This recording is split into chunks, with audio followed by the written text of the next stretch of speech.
I don't even like doing this, but I'm looking at a guy like Ben Simmons, man. Yeah. Ben Simmons, man, if you listening, man, I want you to go back and find your roots, man. Go back and find why you love playing the game, man. Straight up, you got a lot to give to the game, bro. Straight up. Like, to shut him down and him have back issues and be going through this whole fucking song and dance. This nigga's like Melo, his cousins at home, Dwight Howard. This nigga's at home that could be in the league, in the position, bro. Like, straight up. If your heart ain't in it, man, it is what it is. You know, I hate to say that, man. I think he got another run in him, but it's gonna have to be Ben Simmons, bro. It's gonna have to be him. Not his mom, not none of this collective around him and all. It's gonna have to be him. Hard work beats talent when talent doesn't work hard.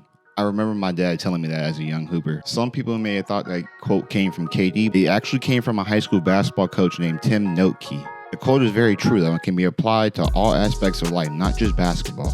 You can have all the talent in the world, but if you don't have the work ethic to mold that talent into skill, then you won't reach the potential that is given to you from the talent. Talent and skill are two different things. Talent is something that you are born with, it's the starting line. Skill is something that is learned and developed over a long period of time from doing something over and over again. Someone who doesn't have as much talent doesn't mean that they won't be able to develop the skill. It just takes that person a longer road to get to where they want to get to, but it's possible. As you see from the thumbnail of this video, the player that we're covering today is Ben Simmons. The last few players that we covered so far, their stories are set in stone. Ben's is still being written as we speak. Ben Simmons is supposed to be in the prime of his career, yet the player that he is now is a shell of the player that he once was when he first entered the league.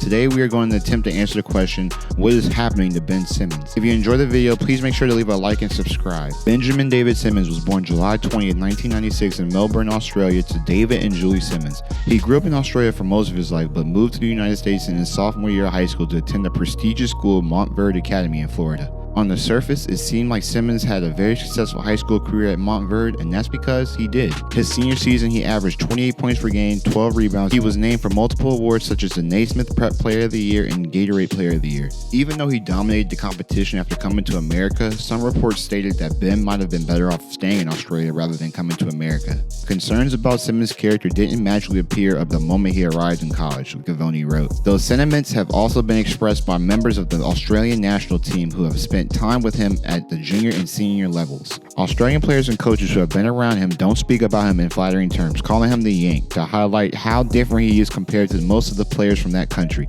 and perhaps highlight how much moving to the United States at a young age and immersing himself in the AAU world has shaped him. Despite the questions, Ben still was considered the #1 overall player in the nation, given a 97 out of 100 scout grade. He decided to choose the college LSU because of his godfather David Patrick being an assistant coach there. Hindsight would have said this season was a disappointment from the expectations Ben had coming out of high school, but at the time, it was kind of hard saying that from the outside looking in that it was a disappointment. He averaged nearly 20 and 12 at LSU, dominating the competition and won Freshman of the Year and First Team All-SEC honors. The combination of speed and size made him a handful in transition. He had tremendous touch around the rim with the ability to finish with either hand and even finish some acrobatic attempts as well. In the half court, his jump shot was not great, but his great ball handling and vision made it easy for him to create shots for others. His free throw numbers even weren't terrible considering what it would become, shooting 67% in college. Even though he looked good on the court, when you take a deeper look into the season, you could clearly see red flags all over the place. First of all, his team was not the best, being just 19 and 14, missing the NCAA tournament. You could just chalk this up to his supporting teammates not being the best, but when you think about it, it's kind of hard to have a player being this dominant at this level of competition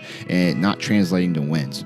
You look at examples of players like Steph, Ja, Steve Nash. All these players played on the smaller schools who weren't known for basketball and was still able to compete with other teams. It's hard for me to see a college team that has a player of the caliber of Ben Simmons lose 71-38 in their last game. That shouldn't have happened, but it did happen. Even though Ben Simmons looked great on the court, there were still questions being asked about his game while on the floor. Simmons wasn't always competitive during his games in college, oftentimes being exposed for taking breaks on the defensive side of the ball. Simmons lacked competitiveness in some crucial games that have raised questions about his character as a basketball player. While many top picks succumb to NBA star lifestyle and emerge as average competitors, it's rare to see that at the collegiate level. From Blake Griffin to Michael Beasley to Carmelo Anthony, those elite college players were rarely questioned about their drive during their collegiate careers. Here's what NBA teams wonder. If Simmons cares so little about winning crucial road games at Tennessee or Kentucky that could deliver LSU the NCAA tournament, how much would he consistently care about competing over a far more physically and mentally draining 82-game pro season. With all these questions being asked, at the end of the day, he was 6'10 and moved like a guard, so he was going number one. When he got to Philly, he was an immediate impact for the team after sitting out his first season with a broken foot. He averaged 15, 8, and 8 his rookie season, shooting 54% from the field. He won Rookie of the Year that year, and the very next season, he was an All-Star for the first time, the first of 3 selections in a row. Something that wasn't anticipated about Ben coming out of college is how good of a defender he would be. In college, he rarely gave effort on that side of the floor, but when he entered the league, he wreaked havoc on that side, being named on the all-defensive team 2 times already. It looked like Philly got the right pick. Pairing this special talent with Joel Embiid, it looked like the 76ers were going to contend for the next decade with these 2 special talents. That isn't how the story goes, however. During the 18-19 season, Philly made a huge move to acquire Jimmy Butler from the Timberwolves. The team finished this season 51-31 and were poised to make a playoff run. But then Simmons, is this the dagger?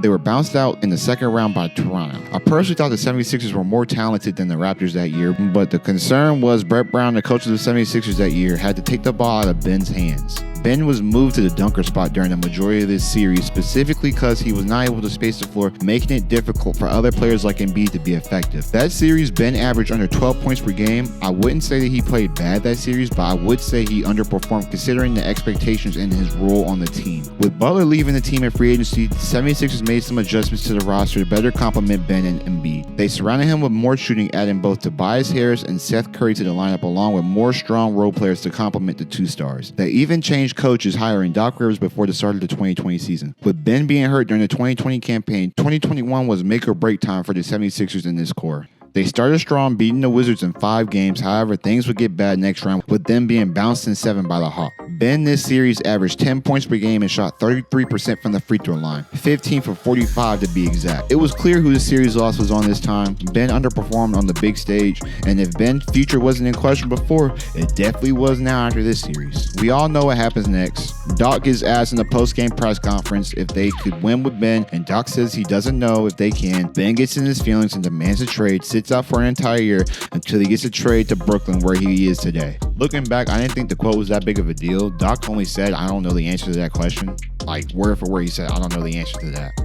If you look even deeper into it, Doc was justified to give that answer at that point in time because Ben Simmons was not improving his game at all after his rookie year. You could take the Ben Simmons from the 2021 season and the Ben Simmons from his rookie year, and you would not be able to tell any difference between the 2 players. Back in 2017 and 2018, the player I personally compared Simmons to in my head was Giannis. I didn't think they were on the same level. Obviously, with Giannis being in the league for 4 years by then and Ben was a rookie at that time, but I looked at their games similarly. Both players struggled with shooting the basketball, but they were both freaks athletically, having the size to impact the defensive side of the ball, both having the ability to distribute the ball to their teammates. Both were must-watch TV when they were in transition. They both had the tools to be successful. So how does one become a 2-time MVP, an NBA champion, and a legend of the game, while the other one is at the end of the bench and is a shell of his former self? I think the difference between the 2 players is the answer to the question, what is happening to Ben Simmons, and it's as simple as one word: passion. Passion without talent is a hobby. Talent without passion is a job. Being passionate about your talent is a calling. Similar to what KG said about Simmons in the beginning. Go back and find why you love playing the game. I'm not going to sit here and act like I have all the access to what's going on with these players behind closed doors, but in my opinion, from what I can see, I think Ben views the NBA more like a job rather than his calling. Giannis is notorious for being passionate about the game of basketball. There are numerous stories of Giannis' obsession with the game, while Ben was receiving questions on his competitive nature towards the game back at LSU. You can simply see it in their willingness to shoot the basketball. Giannis doesn't care about looking silly shooting threes or airballing free throws. During his entire championship run, fans would count down how many seconds Giannis had left to shoot due to so many violations, and he would still go to the line, even changing up his routine at the end of the season to take a shorter amount of time to take his free throws. Ben cares. It would bother him to airball a free throw. It got to the point in the playoffs where he passed up an easy bucket simply because he thought he was going to get fouled. I think Ben cares more about the status of an NBA player and the lifestyle they live. I'm not saying Ben didn't work hard to get to this position, because of course he worked hard to get here. You can't get to the NBA without putting in work. But it's when adversity hits you, how hard are you willing to fight to fulfill your potential? Life isn't going to give you what you want. It never does. I'm rooting for Ben Simmons, but things are starting to look more and more bleak for him as time goes on. This season, he averaged only 7 points, 6 rebounds, and 6 assists a game while only playing 42 of the 82 games. He has been ruled out the rest of the year, even though his team is going to be competing this year in the playoffs. It's a shame because the team that he's on right now, I feel, would be a perfect fit for his skill set. His agent has said Ben should be healthy going into the 23-24 season, but we will just have to wait and see what Ben we will get next season. The good news is that he's only 26 years old, so he has time to turn his career around. Hopefully, a couple years from now, this is a redemption story rather than a what happened to story. That's the end of the video. If you enjoyed, please make sure to leave a like and subscribe. Comment who you'd like for me to do next. It's your boy Said, and I'm out. Peace.